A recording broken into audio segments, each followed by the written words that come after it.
دیا جائے، اتنی پرانی تقریر اگر آپ کے سامنے رکھ دیا جائے، آپ یہی کہیں گے بہت پرانی ہو گئی ہے، کسی کی بات ہے، کچھ نئی بات سنائیے۔ اس وقت جو ملک کے حالات ہیں آپ کے سامنے ہیں، ہر آدمی کی زبان پر یہ باتیں آ رہی ہیں، کیا کیا جائے؟ باخبر سب ہیں، لیکن یہ ضرور کہتے ہیں چھوٹے سے بڑوں تک کیا کیا جائے؟ کیا کیا جائے؟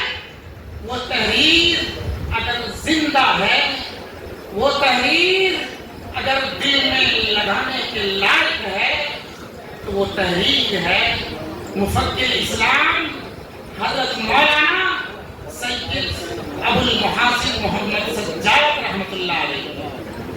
وہ تحریر اور وہ تقریر، وہ عزائم، وہ ہمت آج بھی زندہ ہے۔ پورا ہندوستان پکار رہا ہے، رو رہا ہے، بلک رہا ہے اور یہ کہہ رہا ہے، کہاں ہے فکر سجاد؟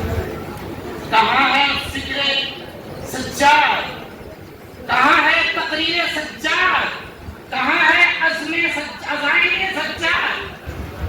آپ کی تقریر، آپ کی تحریر، آپ کا عزم حوصلہ ماضی میں بھی زندہ تھا، آج بھی زندہ ہے، کل بھی زندہ رہے گا۔ بنیادی وجہ سمجھیے، آپ چاہتے کیا تھے؟ ذرا موبائل بند کیجیے، بات سنیے۔